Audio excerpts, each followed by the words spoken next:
The security footage would later show exactly how it happened. One moment, Marcus Crane, the most feared hospital executive in Ridgeway, had his hand raised to strike. The next, he was flat on his back, gasping for air, staring up at the quiet nurse everyone thought was too soft to survive her first month. The emergency room went dead silent. Nobody moved, nobody breathed, because in that frozen moment, every person in Crestview General Hospital realized the same impossible thing. The woman they'd been trying to protect didn't need their protection at all. Before we dive in, if you're watching from anywhere in the world, drop your city in the comments below. I want to see how far these stories travel. And if this one grabs you, hit that like button and stick around until the end. Trust me, you won't see this coming.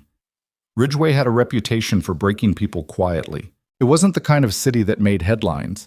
Mid-sized, industrial, tucked between highways and distribution centers where most folks worked shifts that bled into each other without much thought about tomorrow. The kind of place where people kept their heads down, paid their bills, and didn't ask too many questions about why things worked the way they did. Crestview General Hospital sat right in the middle of it all, a sprawling complex of gray concrete and flickering fluorescent lights that served as the only major medical center for miles. Patients came because they had no choice. Staff stayed because jobs were scarce and rent was high. But nobody stayed because they wanted to, not anymore. Marcus Crane had made sure of that. He'd been CEO for 6 years, and in that time, Crestview General had gone from a struggling but functional hospital to something darker. Something people whispered about in parking lots and break rooms when they thought nobody important was listening. Marcus wasn't just demanding. He was surgical in his cruelty. He knew exactly how to humiliate someone in front of their peers, exactly which words would make a nurse's voice crack during a shift meeting, exactly when to smile while delivering threats that sounded almost reasonable if you weren't paying attention. Doctors learned not to question his decisions. Nurses learned not to make eye contact. Security guards learned that their job was to escort out anyone Marcus decided didn't belong anymore, and there were always people who didn't belong anymore. The turnover rate was staggering. HR stopped trying to explain it. People came, people left. The hospital kept running, and Marcus Crane kept winning. Until Elena Marsh walked through the doors on a Tuesday morning in late September. She was 28, average height, dark hair pulled back in a neat ponytail. She wore scrubs that looked freshly pressed and carried herself with the kind of calm that made patients relax the moment she entered a room. During her first shift, she worked the ER, arguably the most chaotic department in the hospital. Trauma cases rolled in back to back. A car accident, a construction injury, an elderly man in respiratory distress. Elena moved between them with efficiency that didn't look rushed. She anticipated needs before doctors asked. She reassured families without wasting words. She didn't panic when a monitor started screaming or when blood pressure dropped faster than expected. By the end of her shift, 2 attending physicians had already asked where she'd trained. "County General," she said simply. "Rotated through a few places." She didn't elaborate. One of the senior nurses, a woman named Vanessa who'd survived 4 years under Marcus Crane by perfecting the art of invisible competence, pulled Elena aside near the end of her first week. "You're good," Vanessa said quietly. They were standing near the medication storage room, out of sight from the main hallway. "Really good. But you need to understand something about this place." Elena waited. "Marcus Crane runs everything here, and I mean everything. He's not just the CEO. He's untouchable. Board loves him because he cuts costs. Donors love him because he schmoozes at charity events. But the rest of us?" Vanessa's voice dropped lower. "We survive by staying out of his way." "What happens if you don't?" Vanessa's expression hardened. "Last year, a nurse reported him for screaming at her in front of patients. She was gone within a week. HR called it performance issues. Another doctor pushed back on a policy change Marcus wanted. Suddenly, there was an investigation into his patient outcomes. He resigned before they finished. Anyone ever fight back?" "Not successfully." Elena nodded slowly. "Thanks for the warning." Vanessa studied her for a moment. "I'm serious, Elena. Keep your head down. Don't give him a reason to notice you." "I'll keep that in mind." But there was something in Elena's tone, something Vanessa couldn't quite place, that made her uneasy. It wasn't defiance exactly. It was more like someone acknowledging advice they had no intention of following. Marcus Crane made his first appearance in Elena's vicinity during her second week. He didn't enter rooms so much as claim them. The ER staff felt him before they saw him. A shift in air pressure, a tightening of shoulders, a sudden drop in conversation volume. He was tall, late 40s, with silver threading through dark hair and a suit that probably cost more than most nurses made in a month. His smile was practiced, his voice was controlled. Everything about him screamed authority that had never been successfully challenged. He was doing his routine walkthrough, the kind of performance he staged weekly to remind everyone who owned the building. Elena was updating a patient chart when he passed. Most staff looked away instinctively. Trained response, survival mechanism. Elena glanced up, made brief eye contact, and returned to her work. It lasted maybe 2 seconds. But Marcus noticed. He paused, turned slightly. "You're new," he said. Elena looked up again. "Started 2 weeks ago."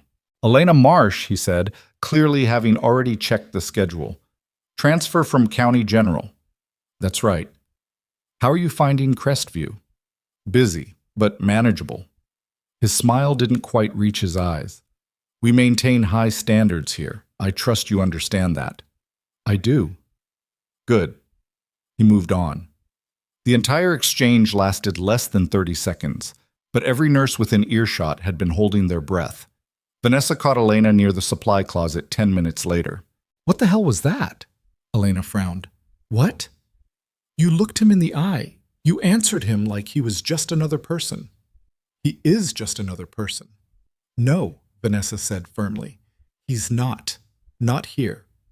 You need to be more careful." Elena's expression softened slightly. "I appreciate the concern, really, but I'm not good at pretending people scare me." "Maybe you should learn." But Vanessa had the unsettling feeling she was talking to someone who'd already decided fear wasn't a useful strategy. Over the next few weeks, Elena became a fixture in the ER. Patients asked for her by name. Families remembered her kindness. Doctors trusted her judgment in ways that usually took months to earn. But coworkers started noticing other things too. The way Elena always seemed aware of her surroundings. Not nervous, just observant. The way she positioned herself near exits during tense situations. The way she read body language before conflicts escalated. During a particularly chaotic shift, a patient's family member started shouting at the front desk, angry about wait times, scared about their loved one, unable to control their frustration. Security was still 2 floors away when Elena stepped in. She didn't raise her voice, didn't issue commands, just placed herself between the agitated man and the frightened desk clerk and started talking in a tone that somehow cut through the noise without adding to it. "I know you're scared," she said. "Your father's been waiting 3 hours and nobody's told you anything. That's terrifying, I get it." The man blinked, momentarily thrown off by someone actually acknowledging his fear instead of demanding he calm down. "Let me find out exactly what's happening," Elena continued. "I'll come back in 5 minutes with real information, not vague reassurances, actual answers. Can you give me 5 minutes?" The man's shoulders dropped slightly. "Yeah, okay." Elena was back in 4 minutes with a doctor who explained the situation clearly and without condescension, crisis averted.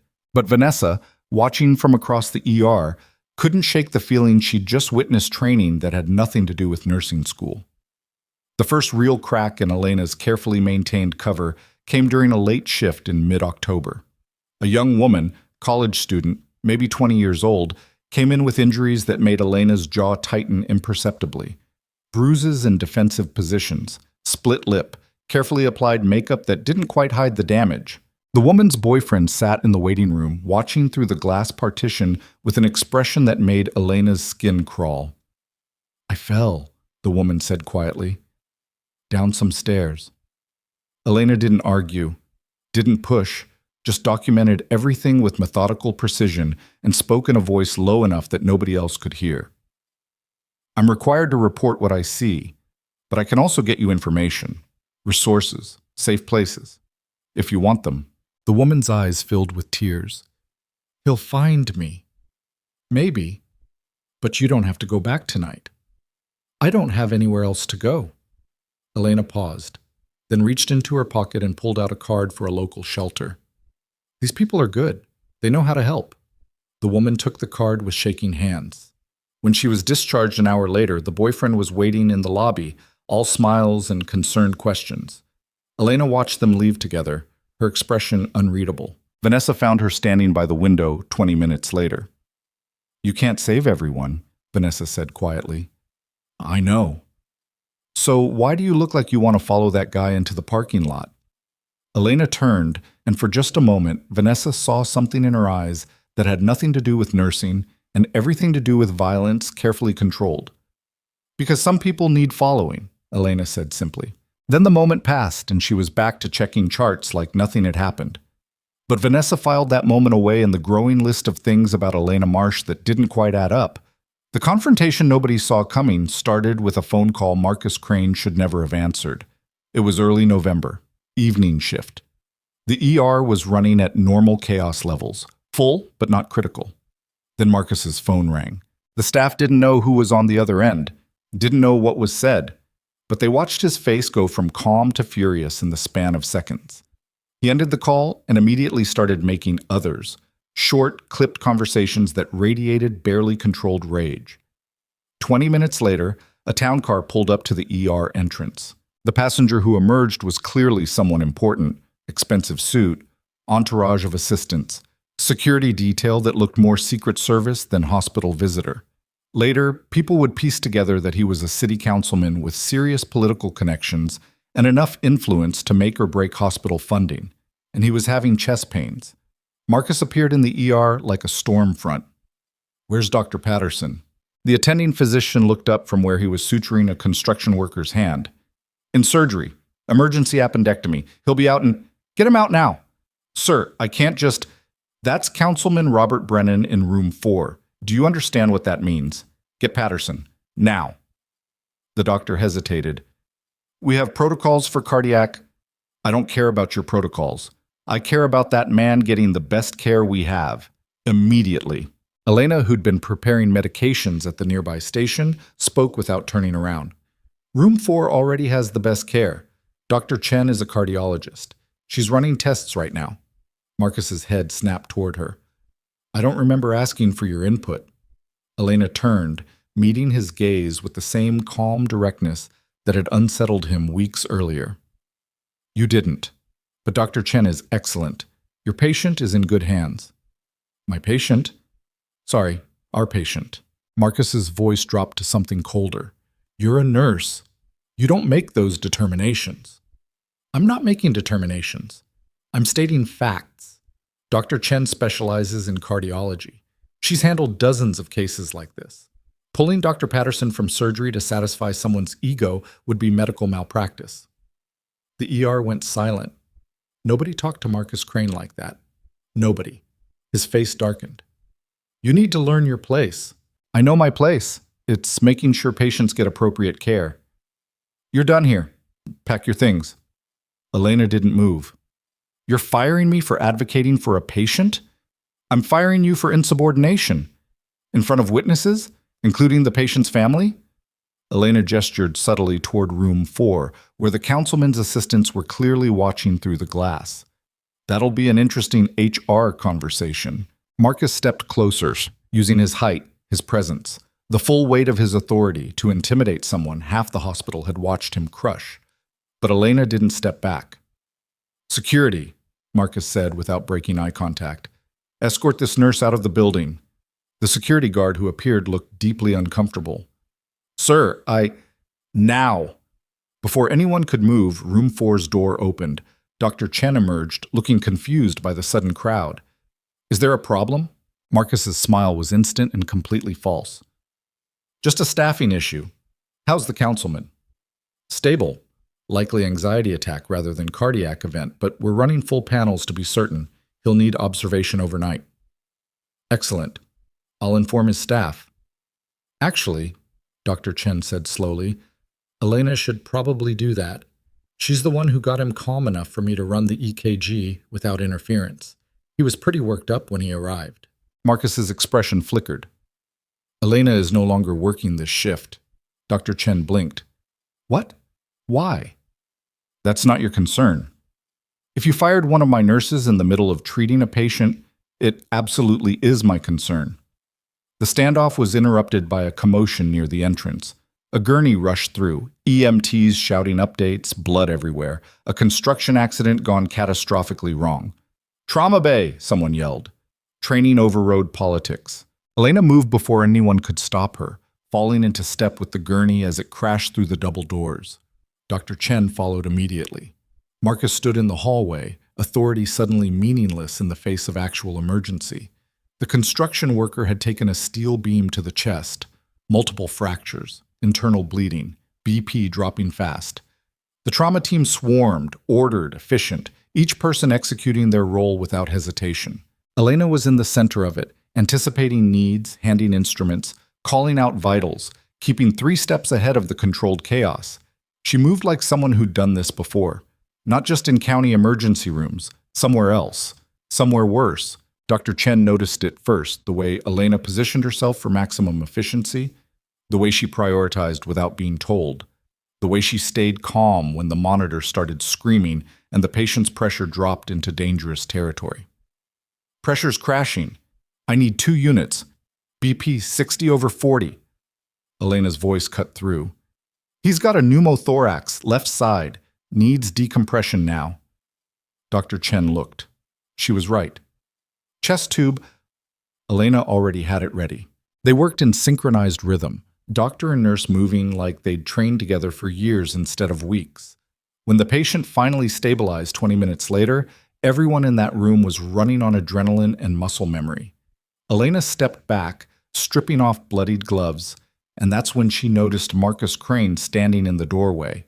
He'd been watching the entire time. His expression was unreadable. Dr. Chen broke the silence. "That was exceptional work." Elena just nodded, suddenly exhausted. Marcus didn't say anything, just turned and walked away. But something had shifted. The security guard who'd been told to escort Elena out was nowhere to be seen, and when Elena checked the schedule the next morning, she was still on it. Vanessa found her during lunch break. "What the hell happened last night?" Elena took a bite of her sandwich. "Trauma case. Pretty standard." "Standard? You went toe-to-toe with Marcus Crane and then saved a guy's life while supposedly fired. That's not standard. That's insane." "He didn't actually fire me." "He tried to." Elena shrugged. "People try a lot of things." Vanessa stared at her. "Who are you, really?" "What do you mean?" "You move like someone with combat training. You read situations before they explode. You don't scare. And last night you performed under pressure that would break most people." Vanessa leaned forward. "So I'm asking, who are you?" Elena was quiet for a long moment. Then she said, "Someone who made a promise a long time ago. To protect people who couldn't protect themselves. That's not an answer. It's the only one I have right now." Vanessa wanted to push further, but something in Elena's expression made her stop. Instead, she said, "Marcus doesn't forget. You embarrassed him. He'll come for you eventually." "I know." "And you're not worried?" Elena met her eyes. "I stopped worrying about men like Marcus Crane a long time ago." "When?" But Elena had already stood up, lunch break over, heading back to the ER like they'd been discussing weather instead of survival. Vanessa watched her go, certainty settling in her gut. Whatever storm was coming to Crestview General Hospital, Elena Marsh hadn't stumbled into it accidentally. She'd walked through the front door knowing exactly what she'd find. And that terrified Vanessa more than Marcus Crane ever had, because the quiet nurse everyone kept trying to protect was starting to look a lot less like a victim and a lot more like someone who'd been waiting for exactly this kind of fight. The question nobody could answer was why. And in the empty corridor where Elena had just disappeared, that question hung in the air like smoke from a fire nobody had noticed starting. The question followed Elena through the rest of that week like a shadow she couldn't shake. Marcus Crane didn't confront her again. Didn't send security, didn't follow through on the firing threat that half the hospital had witnessed. Instead, he did something worse. He watched. Elena felt his attention like a physical weight every time she walked through the corridors. He'd appear during her shifts, not close enough to engage, but visible enough to remind her he was tracking her movements, studying her, calculating. Other staff noticed too. "You're making him paranoid," Vanessa said one morning while they were restocking supplies. "He keeps asking questions about you." Elena didn't look up from the inventory sheet. What kind of questions? Where you worked before? Why you transferred? Whether anyone's heard you complaining about management?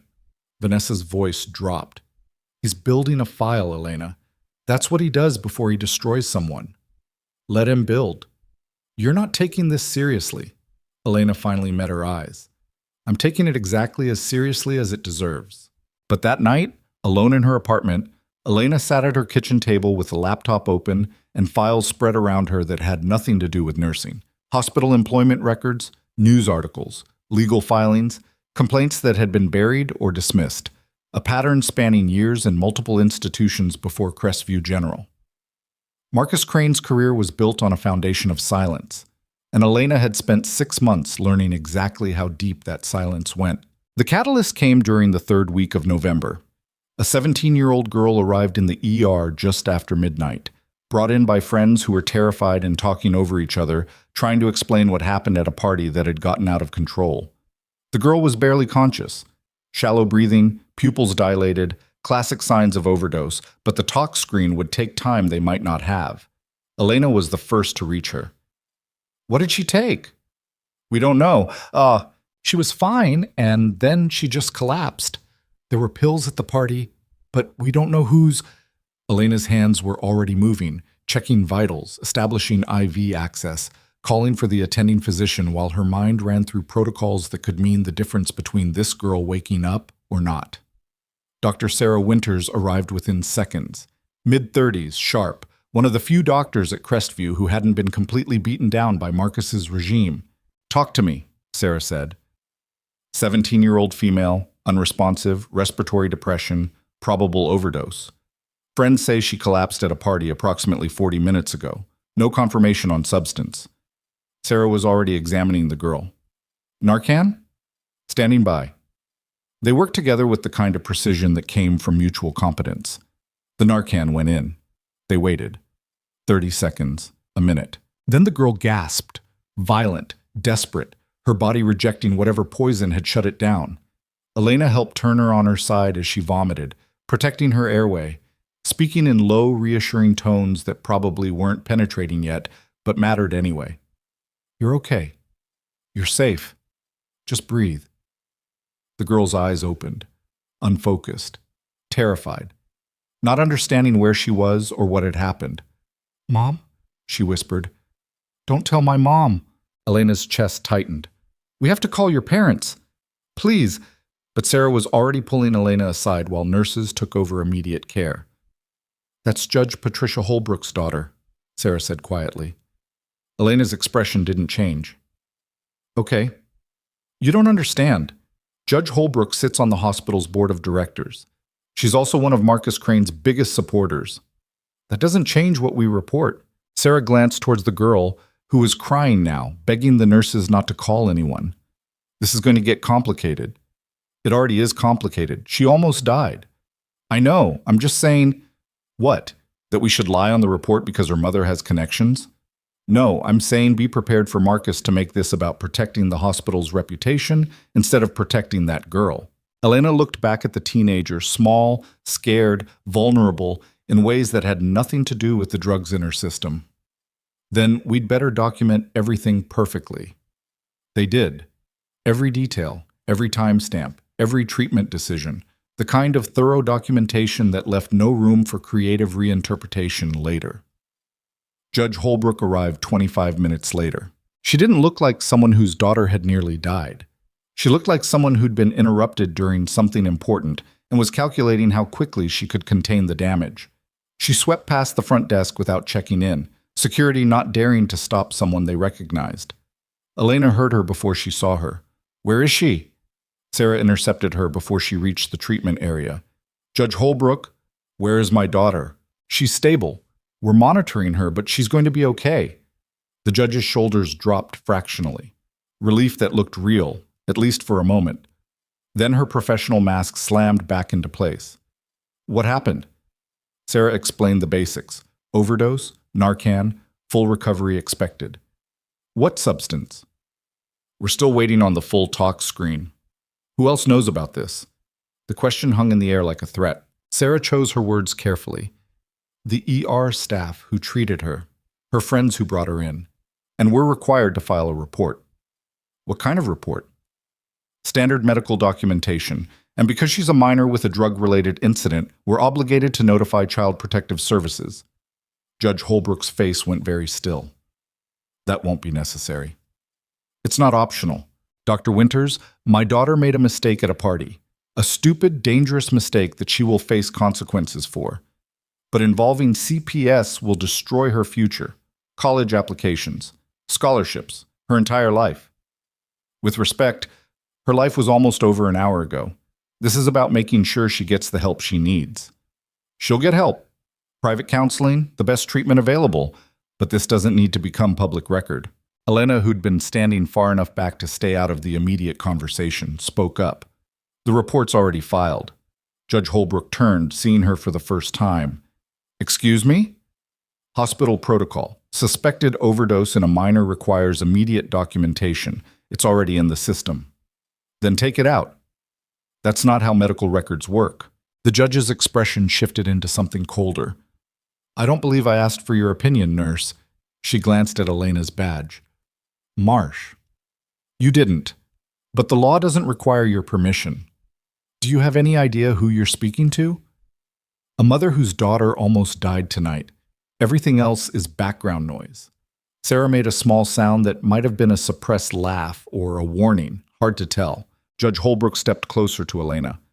I sit on this hospital's board. I determine funding. I decide which programs continue and which get cut. Are you really willing to jeopardize your career over paperwork? Elena met her eyes with the same steady calm that had unnerved Marcus Crane. I'm willing to do my job correctly. The paperwork is part of that. Dr. Winters, the judge said without breaking eye contact with Elena, I need to speak with your supervisor, now. Sarah hesitated. At this hour? Then call them. What Sarah didn't say, what she didn't need to say, was that the supervisor who'd respond to that call would be Marcus Crane, because Marcus had made sure that any situation involving board members or VIP patients went directly through him. He arrived 15 minutes later, dressed in a suit despite the midnight hour, looking like he'd been awake and working rather than dragged from sleep. Elena wondered if he ever actually slept or just waited for opportunities like this. Patricia, Marcus said with practiced warmth, I'm so sorry you're dealing with this. How's Amanda? She's stable, thanks to your staff. The judge's tone made it clear that last part was obligatory rather than genuine. But we have a problem. Marcus's gaze flicked to Elena, then back. Tell me. There's been a report filed that could damage my daughter's future. I need it handled. Of course. Let me look into it. He gestured for Sarah and Elena to follow him to a small consultation room down the hall. Once the door closed, his expression shifted from sympathetic administrator to something sharper. Explain. Sarah went through the case details again, clinical, thorough, leaving no room for misinterpretation. When she finished, Marcus turned to Elena. And you filed the CPS report. Standard protocol for minors and substance abuse. Without consulting anyone first? The protocol doesn't require consultation. It requires action. Marcus's jaw tightened. This isn't just any patient, Nurse Marsh. This is a board member's daughter. Do you understand the position you've put this hospital in? I understand that a 17-year-old girl nearly died and needs support systems in place to make sure it doesn't happen again. That's not your decision to make. Actually, it's exactly my decision to make. It's literally in my job description. Your job description doesn't include creating political nightmares for the institution that employs you. Elena's voice stayed level. My job description says I protect patients. That girl is a patient. Everything else is someone else's problem. Marcus stepped closer, using the same intimidation tactic he'd tried before. You're making this someone else's problem when it could be resolved quietly and professionally. Quietly usually means covering up. It means exercising discretion. No, it means pretending something didn't happen so powerful people stay comfortable. You have no idea what you're risking. Actually, I do. Something in Elena's tone made Marcus pause. Not fear, not defiance, something else. Certainty. Like she'd calculated this exact scenario before walking into it. He studied her for a long moment, then turned to Sarah. Dr. Winters, you're dismissed. I need to speak with Nurse Marsh privately. Sarah looked at Elena, concern clear on her face. Elena nodded. "It's fine." Sarah left reluctantly. The door clicked shut. Marcus didn't bother with intimidation now. He went straight to threats. "I don't know what game you think you're playing, but it ends tonight. You can withdraw that CPS report and issue a correction stating you filed prematurely based on incomplete information, or you can start looking for a new job." "Is that your official position?" "That's reality." "Then I'll keep the report filed and start looking for a job. Because the reality is, I'm not helping you bury evidence of child endangerment to protect a board member's reputation." Marcus's expression went very cold. "You really think you can win this?" "I'm not trying to win anything. I'm trying to do my job." "Your job is what I say it is." "No, my job is what my nursing license requires, and that license matters more to me than your approval. You won't find another hospital in this state willing to hire you once I make some calls. Maybe, but I'll still be able to look at myself in the mirror." Marcus laughed, short, humorless. "You're either incredibly naive or incredibly stupid. Or I've dealt with people like you before and stopped being impressed." The words hung between them, a challenge neither could ignore. Marcus's voice dropped. "People like me?" "People who think power means they don't have to follow the same rules as everyone else. People who confuse authority with immunity. People who've been getting away with things for so long they forget consequences exist. You think you're going to be the one to deliver those consequences?" "I think consequences don't need me to deliver them. They're already waiting. I'm just not going to help you avoid them anymore." Marcus stared at her. And for the first time since Elena had started at Crestview General, she saw something crack in his facade. Not fear exactly, but recognition. The understanding that he was dealing with someone who'd come prepared for this fight in ways he hadn't anticipated.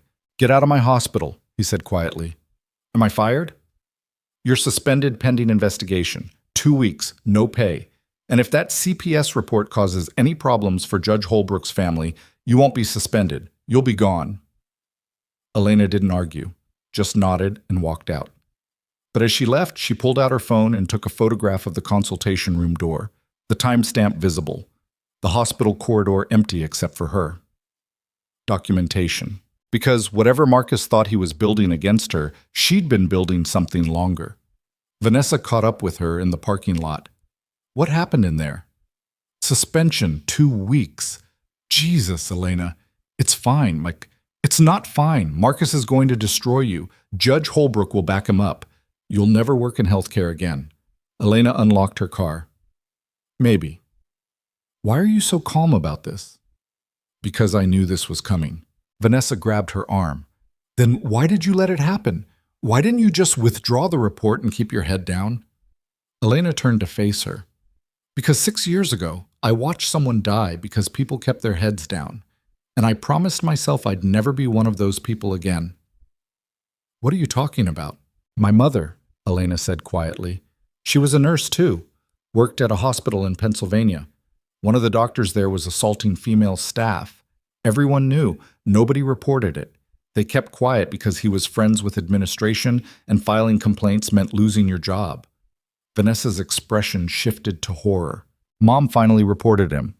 Formal complaint, evidence, everything documented.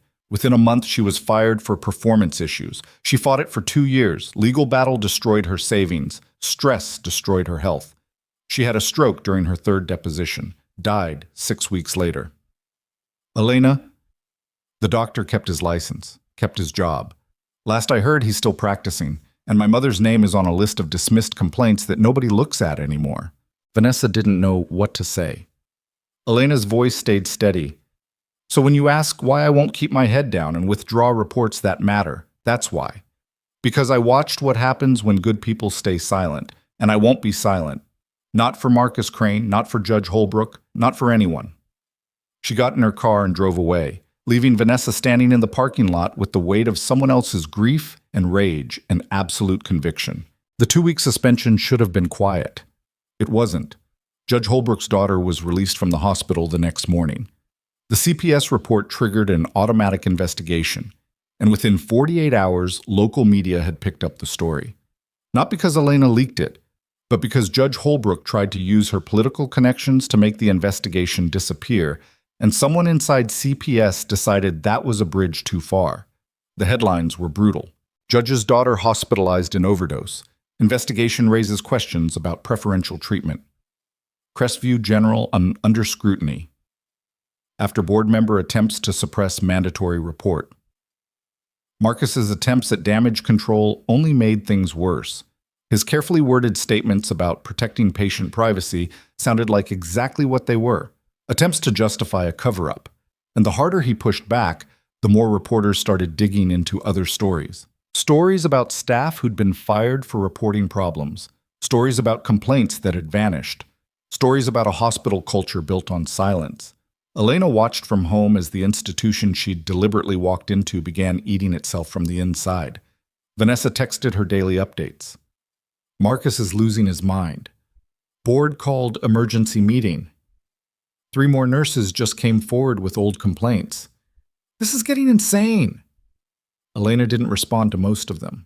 But on day 10 of her suspension, Vanessa sent a text that made her phone ring immediately. You need to see this. The attachment was a news article. Local investigative reporter named David Park had published something that went far beyond Judge Holbrook's daughter. Pattern of retaliation. Former Crestview employees describe culture of fear. The article detailed cases spanning Marcus's entire tenure. Names, dates, documentation. Former employees who'd been too scared to speak before were suddenly willing to go on record. And buried in paragraph 12 was a quote from someone Elena hadn't expected. Dr. Sarah Winters, current emergency department physician at Crestview General. We've operated under a system where protecting powerful people mattered more than protecting patients.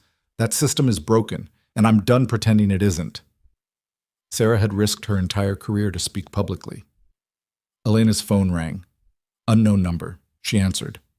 Hello? Elena Marsh? Yes? This is David Park. I'm a reporter with... I know who you are. I'd like to talk with you about Crestview General Hospital and Marcus Crane. Elena was quiet for a moment. Off the record? If you prefer. I need 24 hours, then I'll talk, but not off the record. Everything on the record, with documentation. Park's surprise was audible. You have documentation? 6 months worth. I'll bring copies. What kind of documentation? The kind that turns accusations into facts. The kind that makes patterns impossible to deny. The kind that means Marcus Crane's lawyers won't be able to claim this is just disgruntled employees making things up. Jesus, why did you wait? Because documentation without witnesses is just paperwork. Witnesses without documentation is hearsay. But witnesses plus documentation plus perfect timing? Elena's voice stayed calm. That's when systems actually break. You planned this. I researched this. There's a difference. When can we meet? Tomorrow, 2 p.m. Bring a lawyer if you want. I've got nothing to hide and everything to share. She hung up.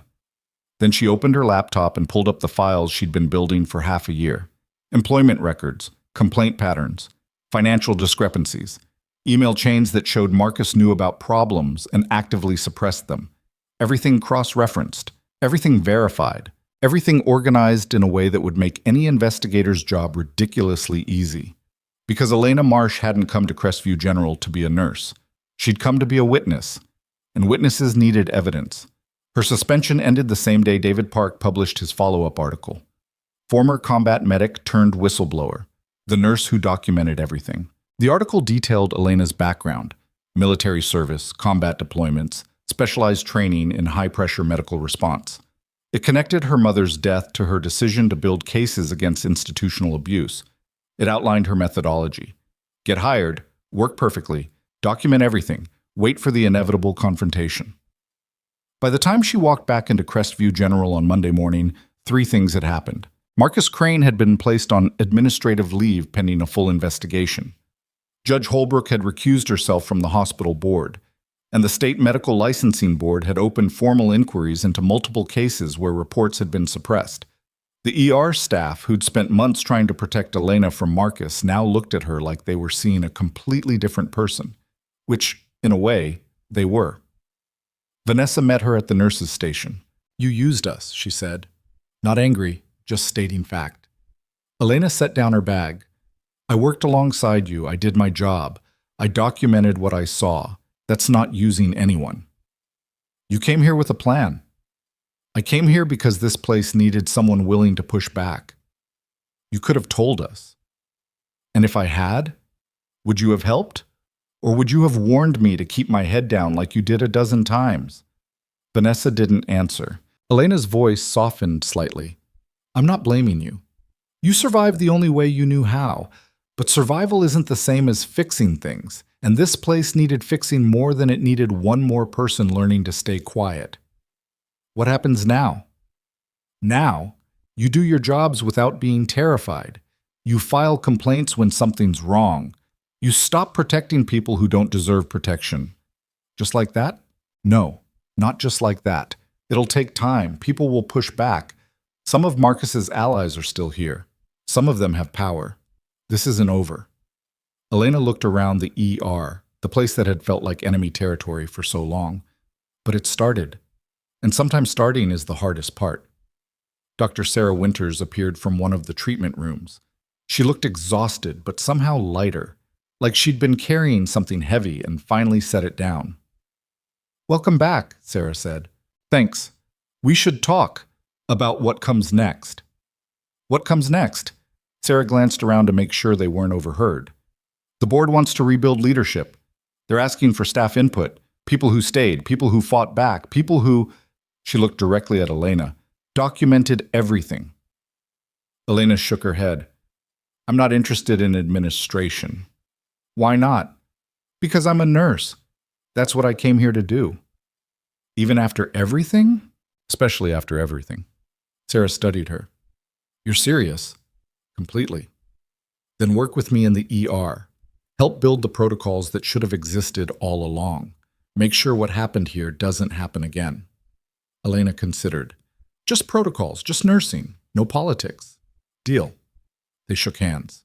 And in that moment, the emergency department of Crestview General Hospital started becoming what it should have been from the beginning, a place where protecting patients mattered more than protecting power.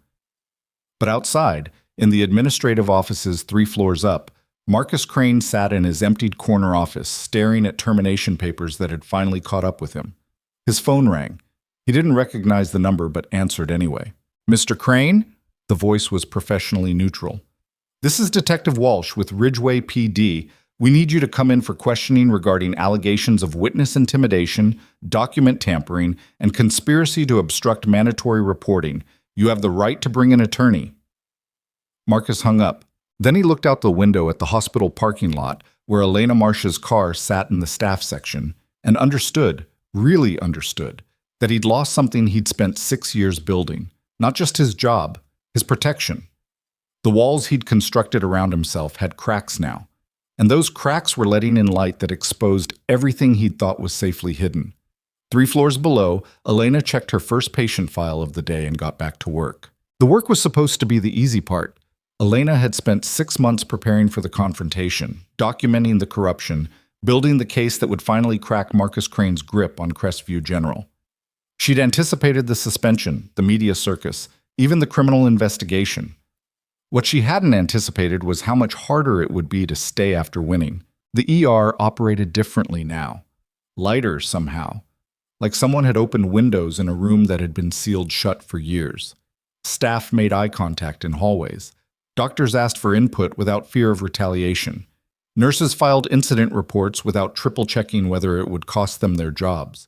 But underneath that relief lived something more complicated. Resentment. Not from everyone. Sarah Winters had fully committed to rebuilding the department alongside Elena. Vanessa had come around after a few difficult conversations about trust and necessity. But others, nurses who'd survived Marcus's regime by perfecting invisibility, doctors who'd advanced by never questioning authority, looked at Elena like she'd betrayed an unspoken agreement. The agreement that said you survived by staying quiet. A week after her return, Elena was restocking medication when another nurse named Patricia cornered her near the supply room. You think you're a hero, Patricia said. Not a question. Elena didn't stop working. I think I did my job. Your job was nursing, not destroying people's careers. Marcus destroyed his own career. He provided jobs for 300 people. He kept this hospital running when others were closing. And now we're all under investigation because you couldn't just let one report slide. Elena turned to face her. That one report was about a teenage girl who almost died. And she's fine now, but Marcus is facing criminal charges. Judge Holbrook's family is being torn apart in the media.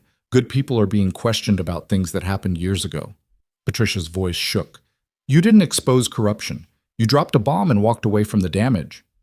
I'm still here. Physically. But you already got what you wanted. The rest of us have to live with the fallout. Patricia left before Elena could respond, but her words stuck, because she wasn't entirely wrong. Elena had come to Crestview with a mission. She'd executed it with precision that bordered on surgical. And now she was supposed to just work? Pretend the last 6 months hadn't been warfare dressed up as nursing? That night, sitting in her apartment with case files still spread across her kitchen table, Elena's phone rang. Unknown number again. She almost didn't answer. Hello? Elena Marsh? A woman's voice, professional, controlled. Yes. My name is Catherine Ross. I'm an attorney representing Marcus Crane. Elena's hand tightened on the phone. I'm not interested in speaking with... I'm not calling to threaten you. I'm calling because my client wants to meet. Absolutely not. He's willing to provide testimony, full cooperation with the state investigation. Names, dates, documentation of institutional failures that go beyond his tenure, but he'll only talk to you. Why would I agree to that? Because you want justice, don't you? Real justice. Not just one CEO taking the fall while the system that enabled him continues operating. Catherine paused. Marcus can give you that, but he wants something in return.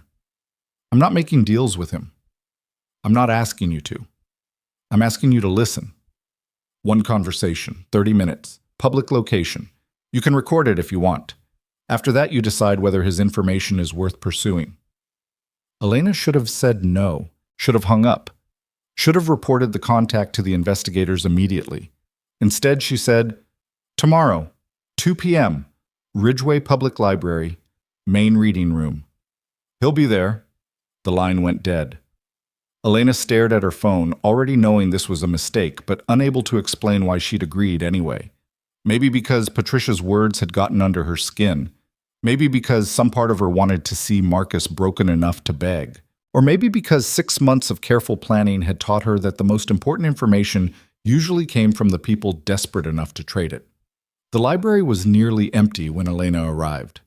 Marcus sat at a corner table, looking smaller than she remembered. No expensive suit today, just slacks and a wrinkled button-down that suggested he'd been wearing it too long. His lawyer sat beside him, crisp, alert, clearly the one holding whatever remained of his dignity together. Elena pulled out the chair across from them, but didn't sit immediately. You're recording this, Marcus said. Not a question.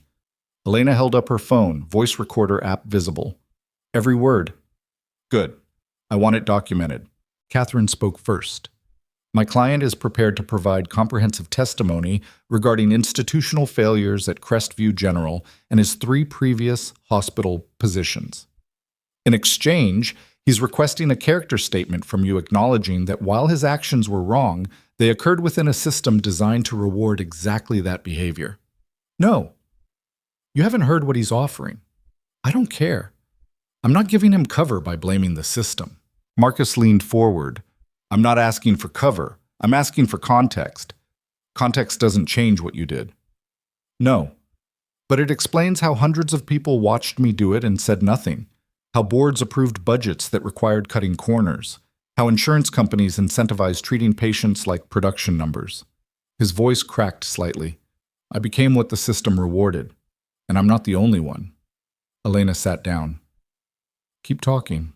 For the next 20 minutes, Marcus detailed a network of hospital administrators who'd built careers on the same foundation he had. Intimidation, suppression, protecting institutional reputation over patient safety. He named names, provided dates, described methods. It was damning. Not just for him. For an entire industry structure that had normalized exactly what Elena had spent 6 months fighting. Why tell me this? Elena asked when he finished. Because you're the only person who might actually do something with it. The investigators want to close my case and call it justice. You want to burn down the system that created cases like mine. Marcus met her eyes. We both know I'm finished. But if my testimony can help expose the rest of them, maybe that's worth something. That's not redemption. I know, but it's something. Elena looked at Catherine. What does he get out of this? Reduced charges, possibility of serving time in minimum security rather than state prison. His cooperation noted in sentencing. That's it? That's everything to someone facing 5 years. Elena turned back to Marcus. You terrorized people, destroyed careers, covered up assaults and negligence, and now you want me to help reduce your sentence? No. I want you to use my testimony to destroy everyone who taught me that terror and destruction were just good management. Marcus's hands were shaking. I can't fix what I did, but I can make sure the next version of me doesn't get as far. Elena stood. I need to think about this. We need an answer by Friday. Then you'll have one Friday. She walked out, recorder still running, mind already spinning through implications. Back at Crestview, the situation was deteriorating faster than anyone had anticipated. 2 more senior administrators had been placed on leave. The state investigation had expanded to include financial irregularities, and the media had started connecting Crestview's problems to similar patterns at hospitals across the region. What had started as exposing one corrupt CEO was metastasizing into something much larger. Sarah found Elena during a rare, quiet moment in the break room. The board wants to talk to you. Elena looked up from her coffee. About what? About testifying, about Marcus's offer, about whether you're willing to cooperate with a broader investigation. Sarah sat down heavily. This is getting bigger than anyone expected. Good. Is it? Because half our staff is terrified they'll be next. Doctors who look the other way are lawyering up. Nurses who filed complaints years ago are getting subpoenaed. This isn't just about justice anymore. It's about survival. It was always about survival. You just couldn't see it from the top. Sarah flinched. That's not fair. Maybe not, but it's true. Elena, I'm trying to help rebuild this place. But I can't do that if everyone's too busy protecting themselves to actually work together. Then maybe this place can't be rebuilt. Maybe it needs to be torn down completely and started over. You don't mean that. Elena met her eyes. I watched my mother die fighting a system that protected abusers. I've watched patients suffer because staff were too scared to report problems. I've documented 6 months of institutional rot. So yes, Sarah, I absolutely mean it. If Crestview can't survive accountability, then it doesn't deserve to survive. The next shift brought something worse. A patient came in, middle-aged man, construction worker, presenting with chest pain. Textbook cardiac symptoms. Protocol was clear. Immediate EKG, cardiac enzymes, monitoring. But the cardiology department was backed up. 2 doctors out on stress leave, equipment tied up with other critical cases. Wait time pushing 90 minutes. Elena was triaging him when he grabbed her wrist. Something's wrong, he gasped. Can't breathe right. His monitor showed ST elevation. Classic STEMI. He needed intervention immediately. Page cardiology, Elena said. Tell them we have an active MI. The clerk made the call. Came back 2 minutes later. They're saying minimum 45-minute wait. That's not acceptable. Page again. Tell them. The man's monitor alarm screamed. V-fib. Elena's training took over. Calling the code, starting compressions, managing the organized chaos of a full arrest, while her mind tracked every second knowing this shouldn't be happening. They got him back after 3 minutes of CPR and 2 shocks. Cardiology finally arrived 6 minutes after the code was called. The patient survived, barely. But afterwards, standing in the supply room with adrenaline still coursing through her system, Elena realized what had almost killed him.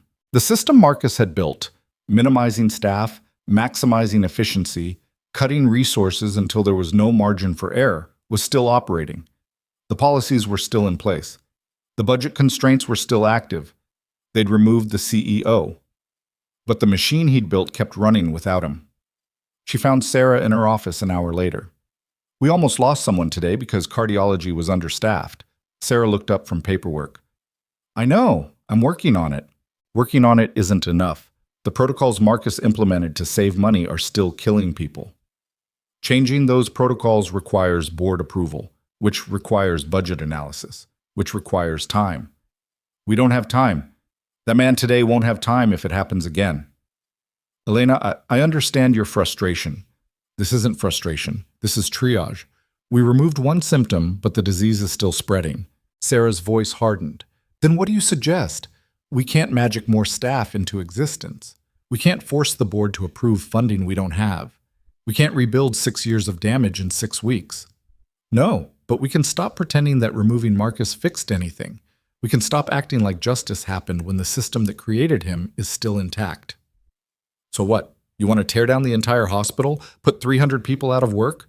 Close the only ER for 40 miles? I want people to stop dying because administrators prioritize budgets over bodies. That's not fair, and you know it. Elena stood. Fair would be my mother being alive. Fair would be that patient today never coding. Fair would be not having to choose between financial stability and human survival. But we don't get fair, we get real. And real means this fight isn't over just because Marcus is gone. She walked out before Sarah could respond. That night, Elena made her decision about Marcus's offer. She called Catherine Ross. I'll cooperate, Elena said, but not for a character statement. I'll provide testimony supporting his cooperation with investigators in exchange for his full testimony against every administrator, board member, and executive he can document who participated in the same practices. That's essentially what we were asking for. No. You were asking me to soften his culpability. I'm offering to confirm his usefulness. There's a difference. Catherine was quiet for a moment. I'll present it to him. He has until tomorrow morning. That's not much time. It's more than a lot of his victims got. Elena hung up. Then she pulled out her laptop and started drafting something she'd been avoiding for weeks. A comprehensive report detailing every policy at Crestview General that prioritized cost over care. Every budget cut that had eliminated safety margins. Every protocol that treated patients as production metrics rather than human beings. She worked through the night, pulling data from case files, incident reports, staffing records. Building an argument that was irrefutable because every claim was documented by the hospital's own systems. By dawn, she had 47 pages. By noon, she'd sent copies to the State Medical Board, the Hospital Accreditation Organization, and David Park. By 3 p.m., Catherine Ross called back. Marcus agrees to your terms. Put it in writing. Already done. Check your email. Elena opened the document, read through it carefully. Everything was there. His testimony, her acknowledgement of his cooperation, no language softening his responsibility. She signed it digitally and sent it back. When do we start? Catherine asked. We already have. I just submitted a 47-page report documenting every policy failure at Crestview. Your client's testimony will support it, but so will data from 15 other hospitals where he implemented similar systems. Catherine's sharp intake of breath was audible. You're not just exposing Marcus. No, I'm exposing everyone who learned from him, everyone who copied his methods, everyone who built careers on the same foundation.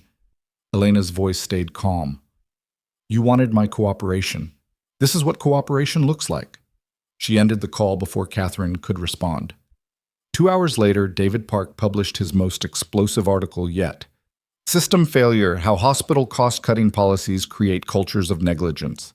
The article cited Elena's report extensively, named specific policies, connected Marcus Crane's practices to industry-wide trends, included testimony from patients who'd suffered because profit margins had been prioritized over safety protocols. It went viral within hours. By evening, news crews had set up outside Crestview General. By midnight, 3 state senators had called for comprehensive healthcare reform investigations. By morning, Elena was receiving death threats. They came through hospital email, social media, anonymous calls to her cell phone. Some were generic anger from people who thought she was destroying healthcare. Others were specific and detailed, describing what they'd like to do to someone who couldn't mind their own business. Hospital security flagged the threats. Ridgeway PD opened an investigation. Elena was advised to vary her routine, avoid isolated areas, consider temporary relocation. She refused, because the threats meant she'd hit something that mattered, and things that mattered were worth protecting. But on her 3rd night back to work after the report's publication, something changed. She was walking to her car after a double shift, exhausted, running on coffee and spite, too tired to notice the van idling in the corner of the parking lot until it was too late. 2 men got out. Not hospital security, not police. Something else. Elena's training kicked in before her conscious mind processed the threat. She shifted her weight, calculated distances, identified exits. The men moved to flank her, professional positioning that confirmed this wasn't random. Elena Marsh, well, the first one said. She didn't answer. Someone wants to talk to you. Not interested. Wasn't a request. The second man reached for her arm. Elena moved. Everything she'd learned in military close-quarters combat training compressed into 3 seconds.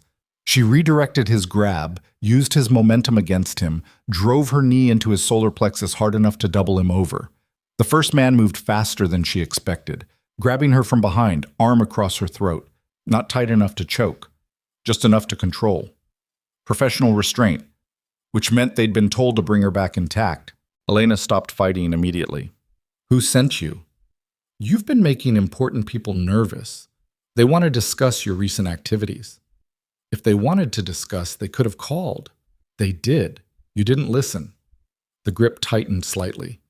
Elena's mind raced through options. She could fight, probably take one of them, maybe both if she got lucky. But that would escalate things in ways she couldn't control. Or she could go. See who was desperate enough to resort to kidnapping, learn what they were really protecting. Fine, she said. I'll talk. But you're going to regret this. The man laughed. Sure we will. They zip-tied her wrists, not tight enough to damage, but secure enough to prevent easy escape, and guided her toward the van. Elena memorized details automatically. License plate, make and model, visible damage, anything that would help investigators later. Because there would be investigators. She'd made sure of that before the report even published. Dead man switch arrangements, automatic alerts if she didn't check in, evidence packets queued to send if anything happened to her. Marcus Crane had taught her one final lesson. Always assume you're expendable, and always make sure your death costs them more than your life. The van pulled out of Crestview's parking lot at exactly 11:47 p.m. Security footage would later show 3 vehicles following within 2 minutes, 1 civilian sedan, 1 unmarked police car, 1 vehicle with a passenger who'd been monitoring Elena's movements since the death threats started. But Elena didn't know about any of that yet. All she knew was she was being driven somewhere by people who'd been hired to make her stop asking questions. And the only question that mattered now was whether they planned to let her leave alive. The van drove for 18 minutes. Elena counted every turn, estimated every distance, cataloged every sound that might tell her where they were taking her. The men didn't speak, didn't answer when she asked questions, just drove with the mechanical efficiency of people following instructions they'd been paid well enough not to question. When they finally stopped, she heard gravel crunching under tires and the distant sound of highway traffic, somewhere industrial, away from residential areas where screaming might attract attention. The door opened. They pulled her out roughly but not violently. Still professional, still controlled. The building was a warehouse, abandoned by the look of it, windows dark, loading docks empty. The kind of place that showed up in crime scene photos after someone disappeared. Elena's heart rate stayed steady through force of will. They walked her inside, zip ties cutting into her wrists just enough to remind her she wasn't in control. The interior was mostly empty except for some rusted equipment and a makeshift office space in the back corner where light spilled from an open door. A man stood silhouetted in that doorway. Not Marcus Crane, someone else. Older. Expensive suit despite the surroundings. The kind of presence that suggested he was used to owning rooms and people with equal ease. Ms. Marsh, he said, thank you for agreeing to meet. I didn't agree to anything. Semantics. He gestured to a chair, mate. Please sit. The men forced her down. One of them cut the zip ties, a calculated show of good faith that meant nothing when she was surrounded. The man pulled up another chair and sat facing her. My name is Richard Holt. I'm a healthcare consultant. I work with hospital systems across 5 states, helping them optimize operational efficiency. Elena said nothing. I've been following your work at Crestview with great interest. The documentation, the media campaign, the state investigation. He smiled without warmth. You've been very thorough. Is that why you kidnapped me? To complement my documentation? I brought you here because you're making a mistake that will cost people their livelihoods. Good people. Administrators who've dedicated their careers to keeping hospitals operational in impossible economic environments. You mean people who learn to cut corners and hide mistakes. I mean people who make hard choices so that hospitals can keep their doors open. Choices that look easy from the outside but become necessary when you're actually responsible for keeping institutions alive. Elena leaned back slightly. You trained Marcus Crane. Richard didn't deny it. Marcus was one of many executives I've mentored over the years. I taught him how to run a hospital efficiently, how to maximize resources, how to manage staff who don't understand the bigger financial picture. You taught him how to terrorize people. I taught him how to lead. What he did with those skills was his choice. Bullshit. You created a system that rewards exactly what he became, and now that system is being exposed, you're panicking. Richard's expression hardened. I'm not panicking. I'm protecting an industry. Healthcare in this country operates on razor-thin margins. One bad quarter can shut down an entire hospital. One lawsuit can bankrupt a regional system. The methods you're attacking aren't cruelty. They're survival. Survival for who? Not the patients, not the staff, just the people at the top who get paid whether or not anyone actually gets healed. Naive. You think tearing down administrators will improve healthcare? All you'll do is create chaos. Hospitals will close. People will lose access to care. The damage you're causing will ripple out for years. The damage I'm causing? Elena's voice stayed level. I documented corruption. I reported mandatory violations. I testified about patterns of abuse. If that damages your industry, maybe your industry deserves damage. Richard stood, walking to the small office window. You remind me of someone, another idealist who thought exposure was justice. She worked at a hospital in Pennsylvania about 7 years ago. Elena went very still. Sarah Marsh, Richard continued, competent nurse, filed a complaint against a prominent physician, thought she was protecting people. He turned back to face her. It destroyed her. Legal battles, blacklisting, her health failed. And in the end, nothing changed. The doctor kept practicing. The hospital kept operating. She died having accomplished nothing except her own ruin. Elena's hands clenched. You knew my mother. I consulted at that hospital. I tried to explain to her what I'm explaining to you now. That individual battles against systemic realities are futile. That fighting institutional momentum only breaks the fighter. His voice softened with false sympathy. She didn't listen. And it killed her. No. You killed her. You and everyone like you who decided that silence was cheaper than accountability. I gave her a choice. The same choice I'm giving you now. Walk away.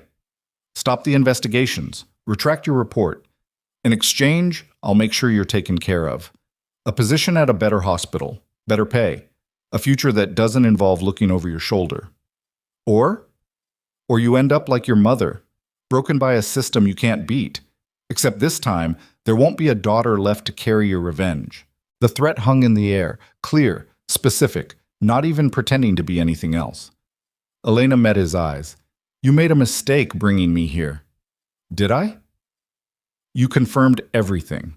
The network, the training, the deliberate structure that created people like Marcus. And you've been recorded confirming it. Richard's expression shifted. You're bluffed. You were searched. You have no phone. Check my left shoe. Inner sole. One of the men grabbed her ankle, pulled off her shoe, and found the small recording device Elena had started carrying 3 weeks ago, when the death threats began and she'd realized someone might eventually try exactly this. Richard stared at the device. Then he started laughing. You're smarter than your mother, I'll give you that. Delete the recording, he told the man holding it, then destroy the device. The man pulled out the SD card and snapped it in half. Richard turned back to Elena. Insurance only works if it reaches the right people. That recording is gone. No one knows where you are, and the people who brought you here are very good at making problems disappear permanently. But Elena smiled. Not the reaction he'd expected.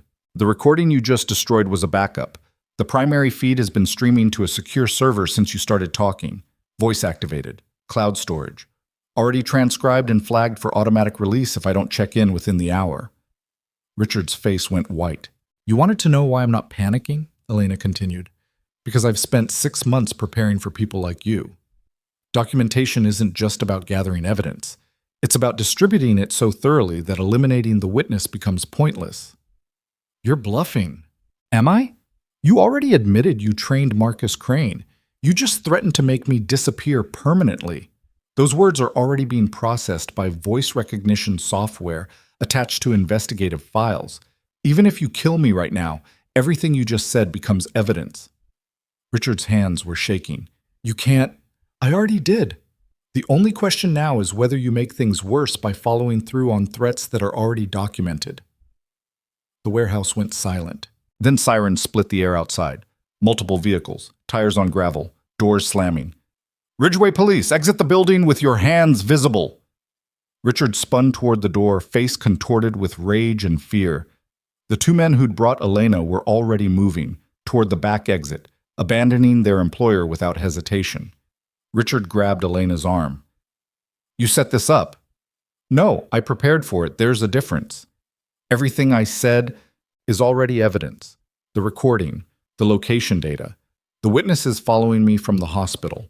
You thought you were teaching me a lesson about power. All you did was demonstrate exactly what I've been documenting for 6 months. Police burst through the front entrance. Hands! Show me your hands, or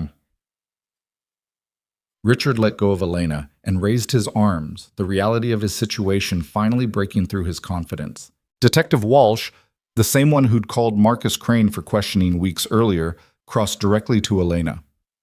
You okay?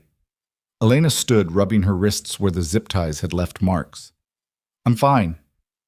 Your emergency alert came through 14 minutes ago. We've been tracking your location since the parking lot. The men who brought me here ran out the back, already in custody. Turns out kidnapping a protected witness during an active investigation makes officers very motivated. Walsh looked at Richard Holt. You have anything to say? Richard said nothing. Then Richard Holt, you're under arrest for kidnapping, witness intimidation, and conspiracy to obstruct justice. You have the right to remain silent. Elena stopped listening. Let the familiar rhythm of Miranda rights wash over her while she processed what had just happened. She'd been terrified in that van, genuinely uncertain whether she'd survive the night, but she'd also been ready. And ready meant she'd won before the fight even started. Walsh finished the arrest and handed Richard off to uniformed officers, then turned back to Elena. We need you to come to the station. Full statement, medical evaluation, the works. I need to check in at the hospital first. Elena, I have a shift starting in 6 hours, and if I don't show up, it sends a message that they can scare me away. I won't give them that. Walsh studied her. You're either the bravest person I've ever met or the most stubborn. Can't it be both? Fair enough, but you're getting a protective detail, non-negotiable. Elena didn't argue. By the time she gave her statement, submitted to the medical evaluation, and answered the same questions 3 different ways for 3 different investigators, dawn was breaking over Ridgeway. She had 90 minutes before her shift. She went home, showered, changed into clean scrubs, and drove to Crestview General with a patrol car following at a discreet distance. The hospital parking lot was already filling with morning shift workers. Some of them stared at the police presence. Others pretended not to notice. Elena walked through the front entrance like nothing had happened. Vanessa met her at the nurse's station, eyes wide. Jesus Christ, Elena, I heard about last night. Are you okay? I'm fine. You were kidnapped. And I'm fine. That's not... You can't just... Vanessa stopped, clearly struggling with how to process someone treating abduction as a minor inconvenience. You should be home, or in protective custody, or literally anywhere except here. I'm exactly where I need to be. Why? To prove a point? To show them it didn't work. Sarah appeared from her office, looking like she'd gotten even less sleep than Elena. We need to talk, Sarah said. They found an empty consultation room. Sarah closed the door and turned with an expression Elena couldn't quite read. The board met this morning. Emergency session. And? Richard Holt's arrest changes everything. His testimony is going to implicate hospital administrators across the region. The state investigation is expanding into a multi-state probe, and your name is attached to all of it. That was always going to happen. But not like this, not with attempted kidnapping, not with evidence of systematic witness intimidation. Sarah sat down heavily. Elena, you've become the face of the entire investigation, and that makes you both incredibly valuable and incredibly dangerous. Dangerous to who? To everyone whose career depends on this staying buried, to insurance companies facing massive liability, to consultants like Holt, who've built fortunes teaching hospitals how to cut corners. Sarah met her eyes. People tried to make you disappear last night. What makes you think they won't try again? Because now everyone's watching. Before last night, I was a whistleblower. Now I'm a victim. And victims generate attention that makes additional violence nearly impossible. You planned this. I prepared for possibilities. Last night was one of them. Sarah shook her head slowly. You're not just exposing corruption. You're dismantling an entire professional network. Good. Is it? Because the fallout is going to hurt innocent people too. Administrators who were just trying to keep hospitals running. Consultants who genuinely believed they were helping. People who made mistakes without understanding the larger implications. That's not innocence, that's willful ignorance. It's human.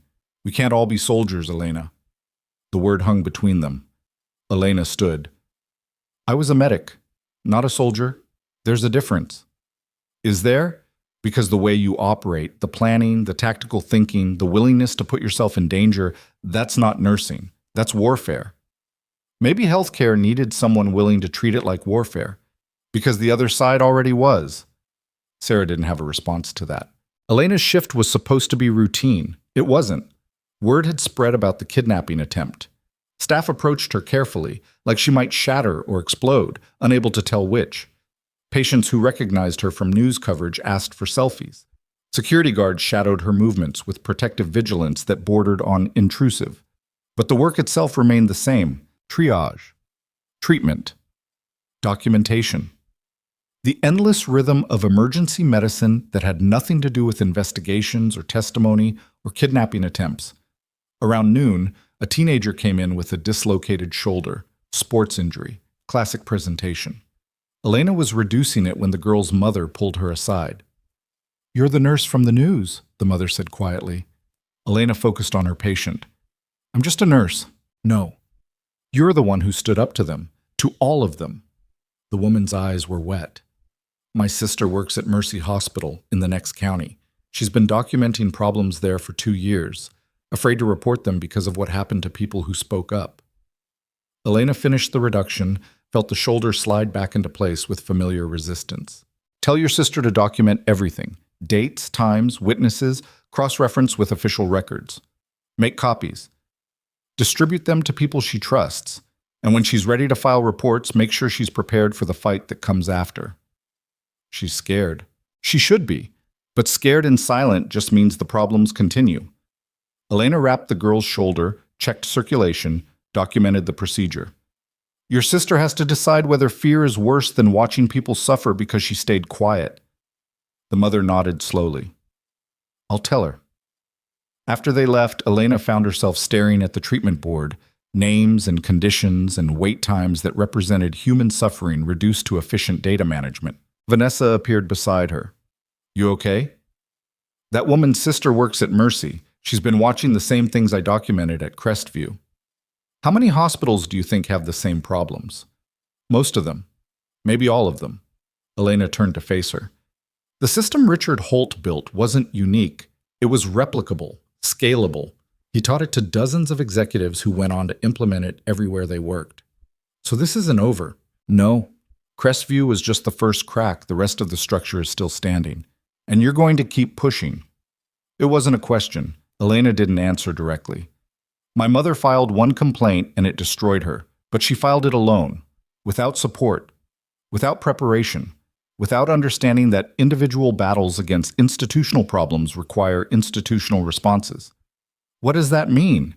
It means building networks, connecting people who are documenting the same failures in different places, creating protection for whistleblowers so they don't face retaliation alone, making it impossible to isolate and destroy individual voices. Vanessa was quiet for a moment. You're talking about organizing. I'm talking about making accountability systemic instead of exceptional. That's going to take years. Probably. But my mother didn't have years. The girl who overdosed didn't have years. The construction worker who coded because cardiology was understaffed didn't have years. So we start now and work faster. Before Vanessa could respond, Detective Walsh appeared in the ER entrance. Elena, we need to talk. They found privacy in the same consultation room where Sarah had cornered her that morning. Walsh looked exhausted and angry. Richard Holt's lawyer is claiming everything he said last night was coerced. Says you orchestrated the meeting. Says the recording is inadmissible. He kidnapped me. His lawyer's spinning it as you manipulating the situation. Claims you went willingly. Claims the recording proves premeditation on your part, not his. Elena had expected this. The men who grabbed me in the parking lot, did they confirm I went willingly? They're not talking. Lawyered up immediately. Then check my wrists. The zip tie marks are still visible. Check hospital security footage. Check the timeline. Check. We're checking everything, but Holt's got expensive lawyers and they're already building a defense that makes you look like an agent provocateur instead of a victim. Elena sat down, suddenly tired. So he might walk. Kidnapping charges will probably stick. But the conspiracy stuff, the witness intimidation, the connection to Marcus Crane, all of that becomes harder to prove if they can establish reasonable doubt about your intentions. My intentions were to survive. Everything else was preparation. I believe you. Prosecutors believe you. But juries don't always distinguish between justified paranoia and entrapment. Walsh leaned against the wall. We need more. More documentation. More witnesses. More connections we can prove. Marcus Crane's testimony is compromised if his lawyer can argue he's just trying to reduce his sentence. We need independent corroboration. Elena thought about the woman whose sister worked at Mercy Hospital, thought about Patricia's resentment, thought about all the people who'd survived Marcus's regime by staying silent. Give me 48 hours. For what? To get you corroboration that doesn't rely on my credibility or Marcus's testimony. Walsh studied her. What are you planning? Making it easier for people to tell the truth. That's not an answer. It's the only one I can give right now. Elena spent the rest of her shift making phone calls during breaks. First to David Park, who'd been covering the story since the beginning. I need you to publish something, Elena said. A platform for hospital workers to submit anonymous documentation of institutional failures, protected uploads, verified anonymously, published collectively. You're talking about creating a repository. I'm talking about making it safe for people like me to come forward without ending up like my mother. Park was quiet for a moment. I'd need legal protection, whistleblower statutes, source protection guarantees. Get them. I'll help fund it if necessary. With what money? I'm about to become very employable as a consultant for hospitals trying to avoid becoming the next Crestview. I'll use that money for this. You're serious? Completely. Give me 24 hours. I'll set it up. Next, she called Catherine Ross, Marcus Crane's lawyer. I need Marcus to provide more than testimony. I need names of everyone he learned from, everyone who learned from him, every hospital where his methods were implemented, complete transparency. In exchange for what? In exchange for me publicly stating that his cooperation prevented other patients from suffering what Crestview's patients experienced. Not forgiveness. Recognition of utility. That's less than we wanted. It's more than he deserves. And it's enough to matter at sentencing. Catherine sighed. I'll discuss it with him.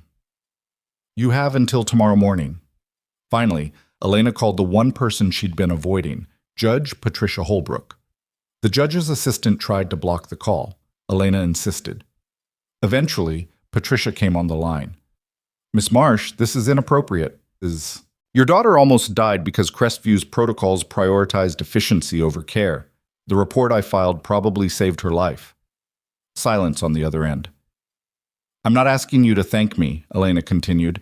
I'm asking you to acknowledge that the system you helped protect nearly killed your child, and to decide whether protecting that system is still worth it. What do you want from me? Testimony. About board meetings where budget cuts were approved despite staff warnings. About reports that were dismissed. About your own realization that institutional reputation mattered more than patient safety. I could be disbarred. Your daughter could be dead. Which consequence matters more? The line went quiet for so long Elena thought she'd hung up. Then Patricia said, I need to think about this. You have 24 hours. After that, prosecutors will subpoena you anyway. The question is whether you cooperate or get compelled. Elena ended the call before the judge could respond. That night, alone in her apartment with a police officer stationed outside, Elena finally let herself feel the exhaustion she'd been suppressing since the kidnapping. Her hand shook as she made tea. Her chest tightened with delayed panic as she replayed Richard Holt's threats. She'd been prepared, but preparation didn't eliminate fear. It just gave fear a structure to operate within. Her phone buzzed. Text from Sarah. Board voted tonight. You're being promoted to ER clinical coordinator. Direct oversight of protocols and staffing. They want you to rebuild what Marcus destroyed. Elena stared at the message. 6 months ago, she'd walked into Crestview expecting to document and expose. Now they were asking her to fix it. She typed back, I need to think about it. Sarah's response came immediately. Fair. But Elena, we need you, not just for what you exposed, for what you know how to build. Elena set down her phone without responding. Because Sarah was right. Exposure was just the first step. The harder work, the work that actually saved lives, came after. And Elena wasn't sure she had enough left to do both. The next morning, 3 things happened simultaneously. David Park published his repository platform. Within 4 hours, 17 hospital workers from 6 different states uploaded documentation. Catherine Ross confirmed Marcus Crane would provide comprehensive testimony, including names, dates, and institutional connections spanning 12 years. And Judge Patricia Holbrook's office released a statement announcing her resignation from Crestview's board and her intention to cooperate fully with state investigations. The structure Richard Holt had spent decades building began collapsing under its own documented weight. But that afternoon, as Elena was reviewing staffing schedules in preparation for a decision she still hadn't made, hospital security found something in the employee parking lot. A package, addressed to Elena Marsh. No return address. Bomb squad cleared it, not explosive. Just a folder containing photographs. Photographs of Elena's apartment building, her car, her usual route to work, and a single type note. Documentation works both ways. We know where you live, we know your routines, and we know you can't maintain security forever. Eventually, you'll be alone. Think about that before your next report. Elena stared at the photos, understanding crystallizing like ice water in her veins. Richard Holt was in custody. But the system he'd built had more than one defender, and this time they weren't offering deals. They were promising escalation. Elena didn't call Detective Walsh immediately.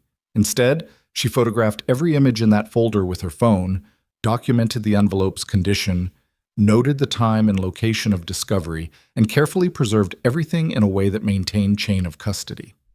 Then she sat in her car in the hospital parking lot and made a different calculation than the one they expected. Fear was supposed to silence her, but fear only worked when you were alone. And Elena had spent the last 24 hours making sure she wasn't alone anymore. She called David Park first. The repository you published yesterday. How many submissions so far? 23 as of an hour ago. More coming in. Why? Because I need you to publish something else. Photos someone just left me. Surveillance of my apartment, my car, my routes. A direct threat. Park was quiet for a beat.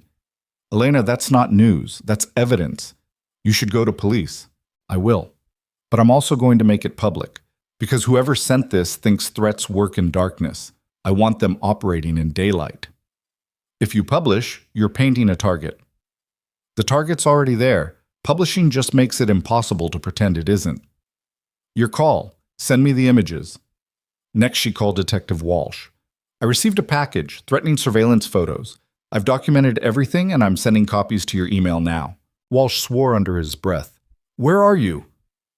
Hospital parking lot, with a security detail that apparently wasn't close enough. Stay there. I'm coming to you. No, I'm coming to you. I'm also publishing the photos and the threat. Public record. Public pressure. Elena, that's dangerous. Keeping it quiet is dangerous. Making it public means any attempt to follow through becomes a high-profile crime instead of a quiet disappearance. That's the only protection that actually works. She hung up before he could argue. Then she texted Sarah. Need to talk, now. They met in Sarah's office. Elena spread the photos across the desk without preamble. Sarah went pale. Jesus. Someone wants me scared enough to stop, which means we're close to something that matters more than we realized. You need to accept protective custody. Full time. Leave Crestview until what? Until they give up? People like this don't give up. They escalate or they get caught. Those are the only 2 endings. So you're choosing escalation? I'm choosing visibility. Richard Holt operated through intimidation and silence. This is the same playbook, but it only works if I play along. Sarah stared at the photos, particularly the ones showing Elena's apartment building entrance, clearly taken over multiple days. You could die. I could have died 6 months ago when I walked into this hospital knowing what Marcus was. I could have died when Richard Holt had me grabbed. I could have died the night my mother filed her first complaint. Elena's voice stayed level. But I didn't. And neither did she until the system exhausted her. I'm not getting exhausted. I'm getting louder. That's not a strategy. That's spite. Maybe. But spite has kept more people alive than fear ever did. Sarah was quiet for a long moment. Then she pushed the photos back toward Elena. What do you need from me? Public support. Board meeting tomorrow. Put the promotion on the agenda. Make them vote publicly whether they want me rebuilding protocols or whether they want to keep protecting the people who created this mess. That forces them to take sides. Exactly. Right now, board members can claim they didn't know. They didn't understand. They were misled. A public vote eliminates that protection. You're turning everything into a binary choice, with us or against us. No, I'm making the choice visible instead of hidden. The binary was always there. I'm just making people acknowledge it. Sarah nodded slowly. I'll schedule the meeting. David Park published Elena's photos that evening. Whistleblower receives direct threats after hospital corruption expose. The article included the surveillance images, the typed note, and Elena's statement. Intimidation only works in silence. I'm choosing noise. It went viral immediately. Local news picked it up within an hour. National outlets followed by midnight. By morning, Elena's face was on screens across the country. The nurse who'd exposed systemic healthcare corruption and was now being openly threatened for it. The response was swift and louder than anyone anticipated. Hospital workers who'd been watching from the sidelines started coming forward. Not just through David's repository, through news interviews, through social media, through official complaints filed with state medical boards. A nurse in Ohio described identical intimidation tactics at her hospital. A doctor in Nevada detailed retaliation after reporting safety violations. A former administrator in Texas explained how consultants like Richard Holt trained executives in union-busting techniques disguised as efficiency optimization. The pattern wasn't isolated to Crestview. It was everywhere. And Elena's visibility had given everyone else permission to stop hiding. Detective Walsh called her at 6 a.m. We've identified the person who delivered your package. Security guard at Crestview. He's been on payroll for 8 months. Background check flagged him this morning. Previous employment with a private security firm that specializes in corporate risk management. Risk management meaning witness intimidation. Among other things, we're bringing him in for questioning. Who hired the firm? Still tracing that. But the firm's client list includes 3 hospital systems currently under investigation and 2 consulting groups connected to Richard Holt. So it's organized. Very. These aren't random threats. They're coordinated pressure designed to shut down the entire investigation before it spreads further. Elena absorbed that. How long until you make arrests? Depends on what the guard tells us. Could be days. Could be weeks. I don't have weeks. Board meeting is this afternoon. Elena, you need to consider postponing. No, postponing sends the message that threats work. I'm done sending that message. The board meeting was scheduled for 2 p.m. Elena arrived 30 minutes early, still in scrubs from her morning shift, flanked by the protective detail Walsh had assigned after the photos went public. The hospital's main conference room was packed.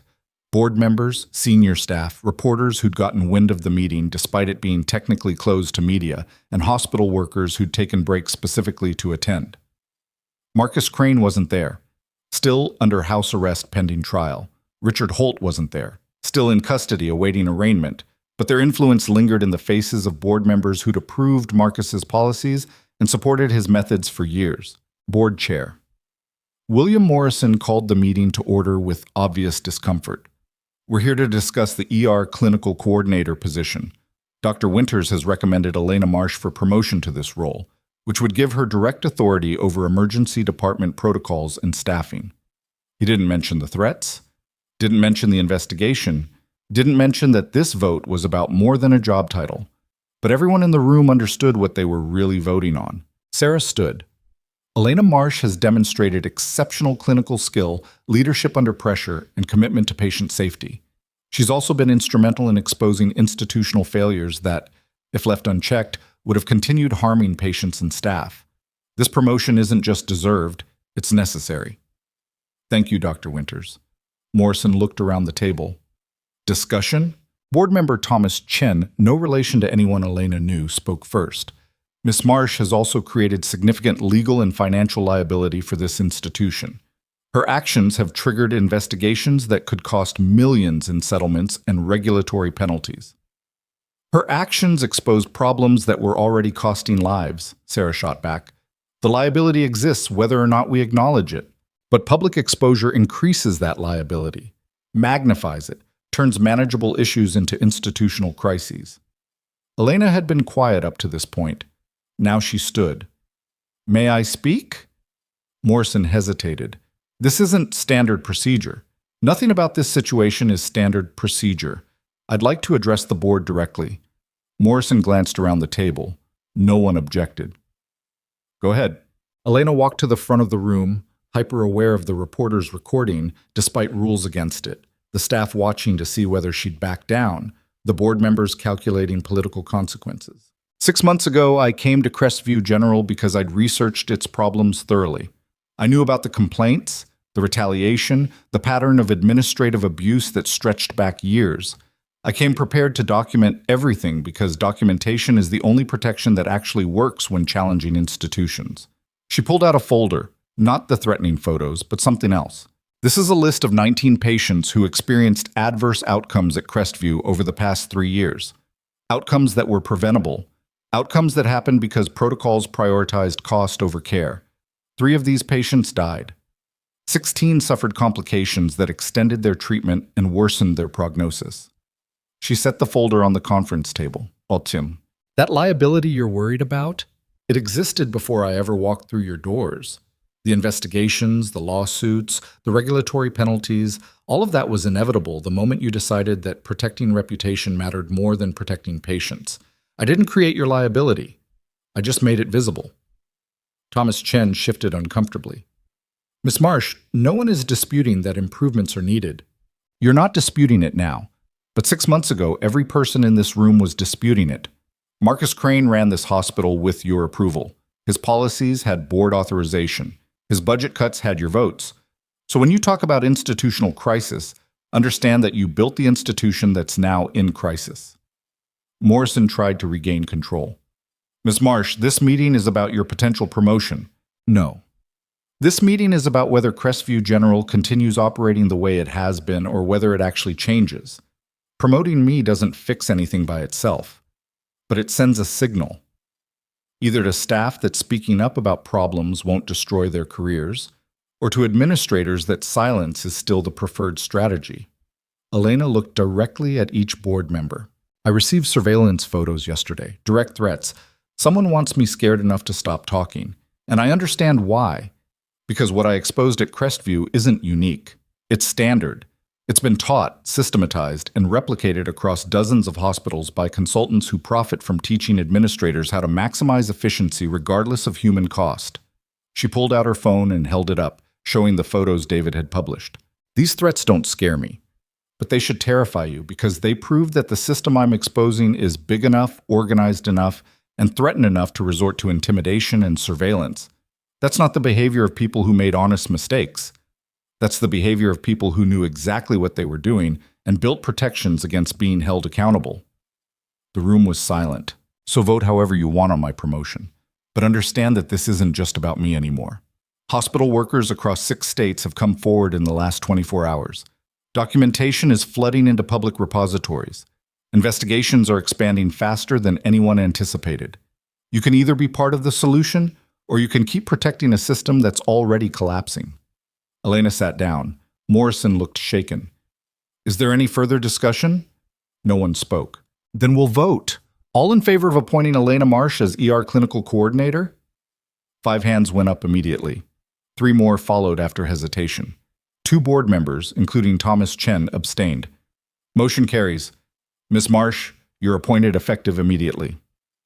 It should have felt like victory. Instead, Elena just felt tired. The meeting dispersed quickly. Staff who'd been watching approached to congratulate her.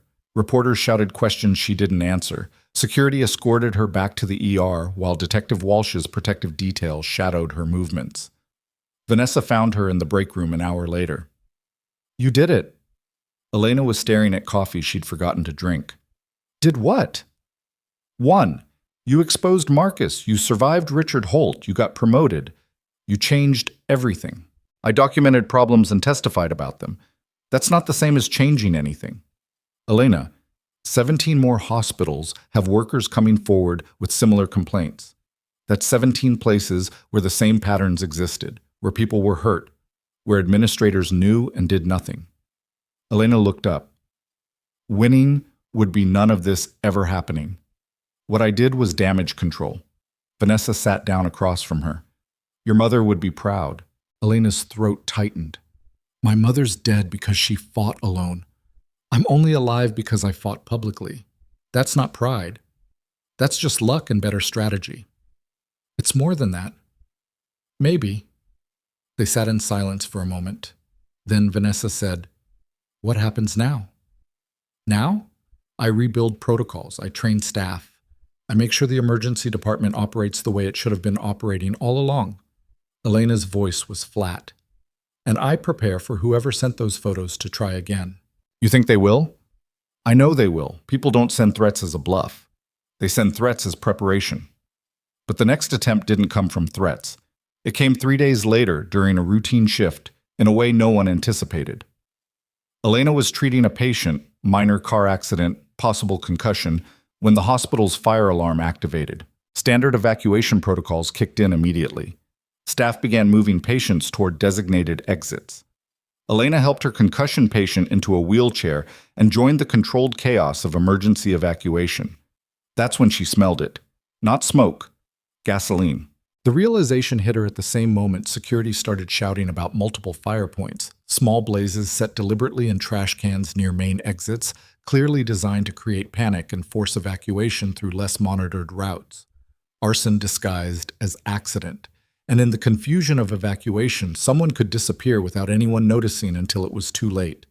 Elena didn't head for exits. She headed for the nearest security station, pulling the concussion patient with her, scanning for whoever had just tried to create the perfect cover for abduction or worse.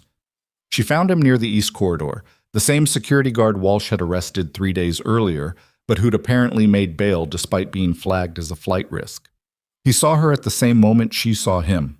Their eyes met across the chaos of evacuating patients and staff. He moved first, toward the emergency stairs that would take him out of the building before anyone could respond. Elena made a split-second decision that was probably stupid but felt necessary. She left the patient with another nurse and followed. The stairwell was empty. His footsteps echoed from below, descending fast, trying to disappear into the evacuation crowd before anyone connected him to the fires. Elena's voice carried down the concrete shaft. You're already on camera. Running just makes it worse. He stopped, turned. You should have listened, he said. Should have taken the hint and backed off. Who hired you? Does it matter? You exposed people who don't like being exposed. That has consequences. So does arson. So does attempted kidnapping. So does everything you just did on camera in a hospital full of witnesses. He laughed, short, bitter. You think cameras matter? You think consequences matter to people with enough money and connections to make problems disappear? I think you just committed multiple felonies trying to intimidate someone who documented 6 months of institutional corruption. I think you're about to go to prison for people who'll abandon you the moment you become a liability. Better prison than whatever they'd do to me if I didn't follow through. The words hung in the stairwell. Confirmation that the threats weren't just about Elena. They were about maintaining fear throughout a network that extended far beyond Crestview. Tell Walsh everything, Elena said. Names, payments, instructions. Trade testimony for a deal before your employers decide you're the liability. They'll kill me. Maybe. But staying silent guarantees prison. Talking gives you a chance. He stared at her for a long moment. Then his shoulders dropped. I want immunity. I can't promise that, but I can promise Walsh will listen. Sirens were getting louder outside. Fire department arriving, police responding to reports of arson. The guard sat down on the stairs, suddenly looking exhausted. They told me you'd back down if the pressure was enough. Said people like you always do eventually. People like me? Idealists. People who think exposing problems will fix them. They said you'd get tired, get scared, get smart. He looked up at her. They were wrong. Yeah, they were. Detective Walsh arrived with tactical unit 6 minutes later, found Elena sitting on the stairs across from the security guard who just tried to burn down a hospital to silence her. Walsh looked between them. Want to explain what happened? He set fires to create evacuation chaos, planned to grab me during the confusion, but he's ready to talk now, aren't you? The guard nodded slowly. I want a deal. Full testimony about who hired me, who's financing the intimidation campaign, how the whole network operates. But I need protection. We'll discuss terms at the station. Walsh gestured to his officers. Take him. After they'd left, Walsh turned to Elena. You could have been killed. But I wasn't. That's not a strategy. That's luck. Maybe, but it's also documentation. He confessed on camera, confirmed the network exists, confirmed the coordination. Elena started back up the stairs toward the hospital. That's worth more than my safety. Your mother would disagree. Elena stopped. My mother died because the people she exposed had more resources than she did. I'm still alive because I made sure I had more resources than they expected. There's a difference. She didn't wait for his response. The hospital evacuation had been controlled chaos, but no one was seriously injured. The fires were extinguished quickly. Patients were moved back inside within an hour. But the story, nurse targeted by arson during hospital shift, exploded across every news platform. By evening, 3 U.S. senators had called for federal investigations into healthcare industry intimidation practices. By midnight, 5 more hospital workers had come forward with evidence of similar coordinated pressure campaigns. By morning, the network Richard Holt had spent decades building was being dismantled in real time by investigators who suddenly had unlimited resources and public attention. The dominoes fell faster than anyone anticipated. Richard Holt's consulting firm filed for bankruptcy within a week, unable to survive the liability exposure and client exodus. 6 hospital CEOs across 4 states resigned under pressure from boards who suddenly couldn't justify protecting them. Marcus Crane accepted a plea deal that included 4 years in prison, permanent ban from healthcare administration, and comprehensive testimony against everyone in his professional network. Judge Patricia Holbrook's testimony revealed board-level decisions that had knowingly suppressed safety concerns in favor of financial performance, leading to criminal charges against 3 other board members. The security guard's cooperation exposed a private intelligence firm that had been conducting surveillance and intimidation campaigns against whistleblowers across multiple industries, not just healthcare.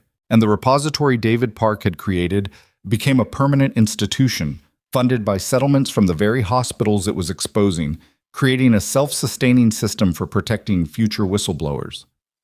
3 months after that board meeting, Elena stood in Crestview General's renovated emergency department.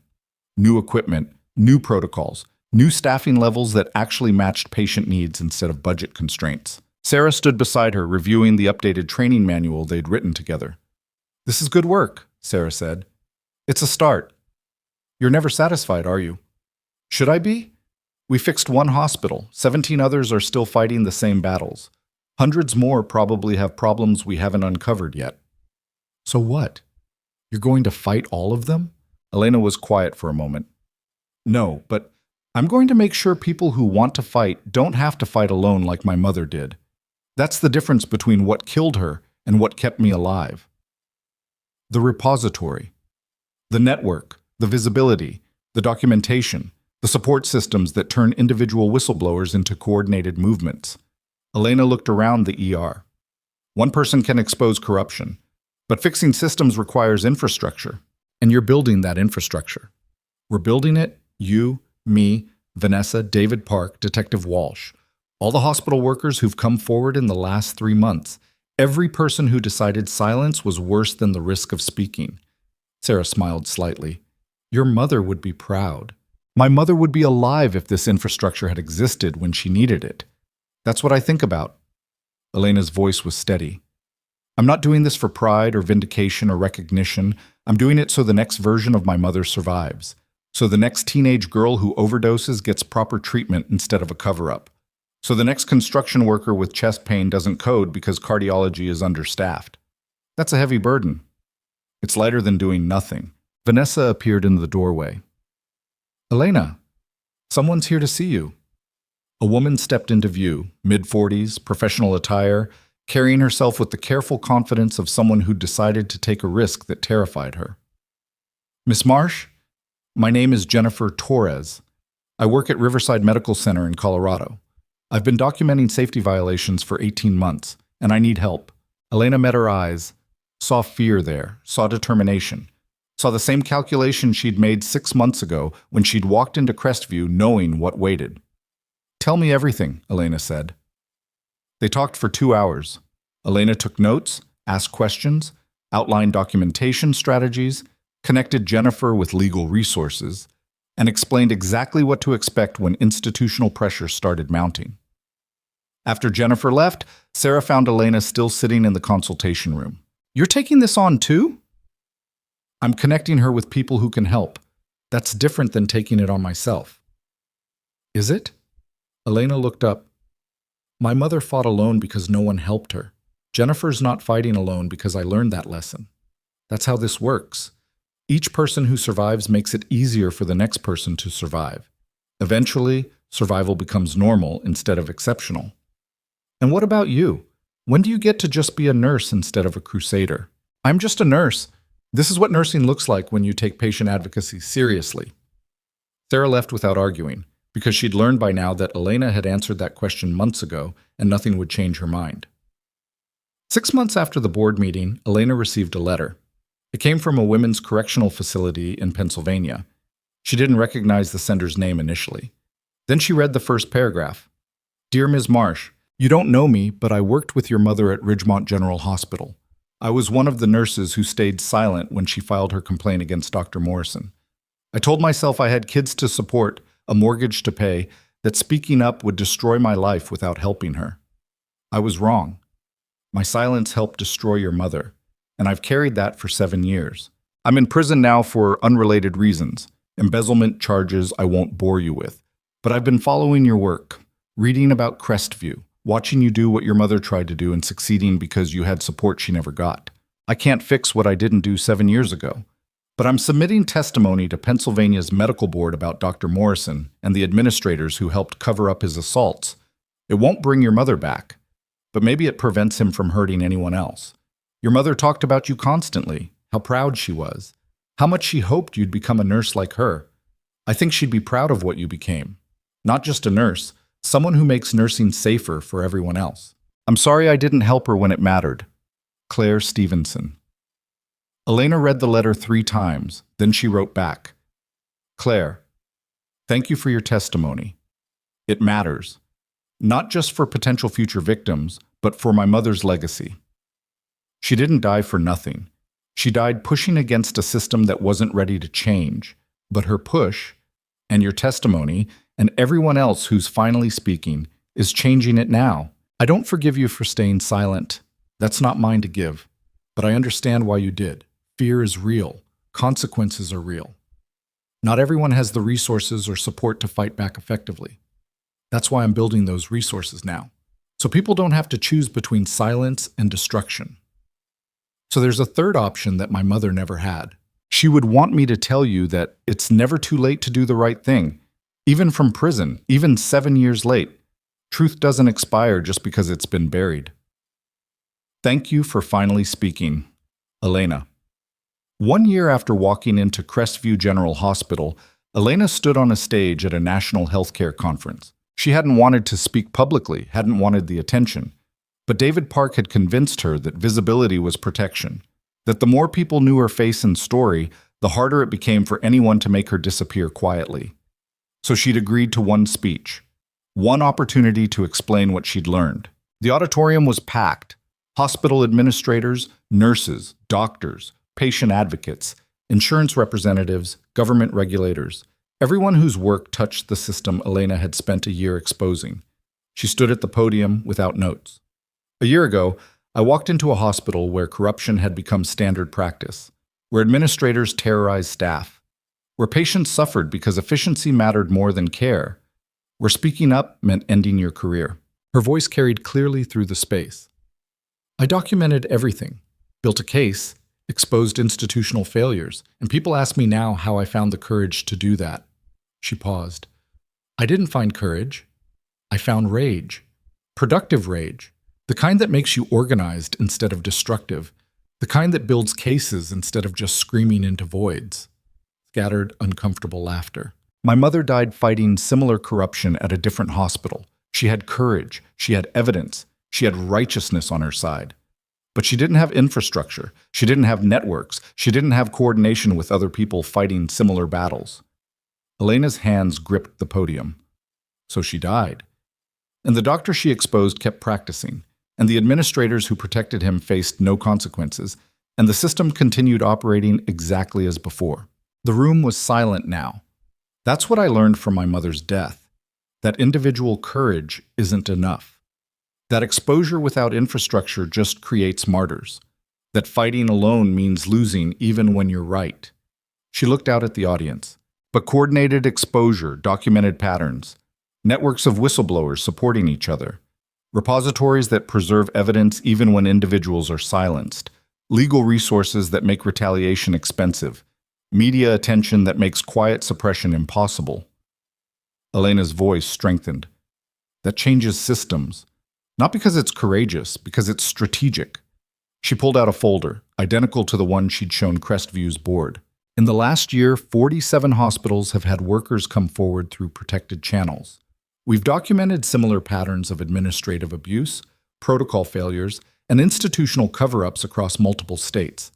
Federal investigations are now examining whether these patterns constitute criminal conspiracy. She set down the folder. That's not because I'm special, it's because I had resources my mother didn't. And now I'm building resources so the next person who needs them doesn't have to start from zero. Elena stepped back from the podium. I'm not a hero. I'm a nurse who got tired of watching people suffer because institutions valued reputation over humanity. And I'm not alone anymore. Thousands of healthcare workers are documenting problems.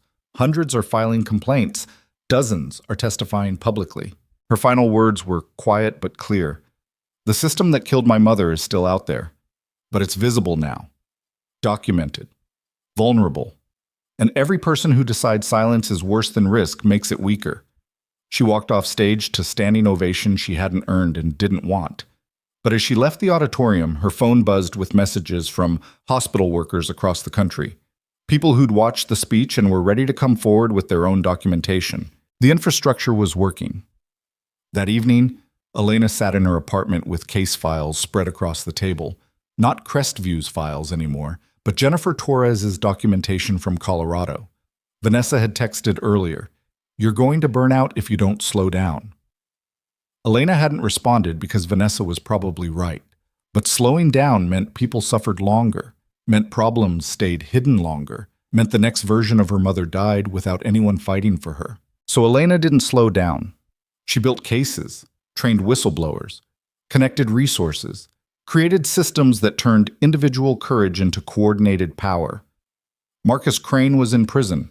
Richard Holt's firm had dissolved. Crestview General operated with protocols that actually protected patients. And Elena had learned that justice wasn't something that happened to you. It was something you built, piece by piece, case by case, until the systems that created injustice couldn't survive visibility anymore. Her mother hadn't lived to see that happen, but Elena was living it for both of them. And every hospital worker who found the courage to speak, every patient who received proper care because someone had refused to stay silent, every administrator who faced consequences instead of protection, every piece of the corrupt infrastructure that crumbled under documented exposure. That was her mother's legacy too. Not the silence that killed her, but the noise that came after, the noise that said enough, the noise that said never again. The noise that said institutions don't get to choose between their reputation and human lives.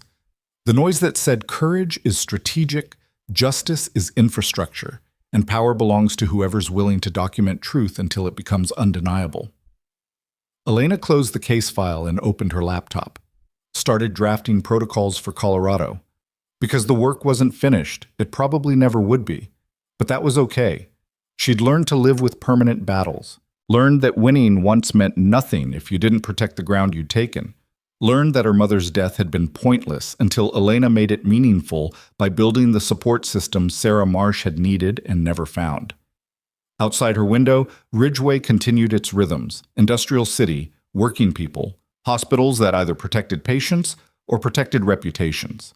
Inside her apartment, Elena Marsh, former combat medic, current nurse, reluctant whistleblower, determined architect of accountability, kept building. One case at a time, one hospital at a time, one person's courage meeting infrastructure that made survival possible, until the day when speaking up didn't require extraordinary bravery, just ordinary conviction that patients mattered more than profits, truth mattered more than reputation, and people who'd been underestimated their entire lives could change systems everyone else claimed were unchangeable. That day wasn't here yet. But Elena could see it coming, and she'd be there when it arrived, not as a hero, but as a nurse who'd simply refused to let fear win, to build something her mother would have wanted to see. A world where doing the right thing didn't cost everything, where speaking truth didn't require martyrdom, where the quiet strength of people society overlooked became the force that transformed it. Elena saved her work, set an alarm for her next shift, and finally let herself sleep. Tomorrow would bring new cases, new fights, new people who needed the infrastructure she'd helped create. And she'd be ready. Because that's what nurses did. They showed up. They protected the vulnerable. They never surrendered to systems that valued convenience over humanity. And they built futures where the next generation didn't have to fight the same battles alone. That was justice. Not revenge. Not victory. Not recognition. Just the stubborn, strategic, relentless work of making sure that what happened to her mother never happened again to anyone else who had the courage to speak. And if that made Elena dangerous to corrupt institutions, good. She'd learned to live with that too.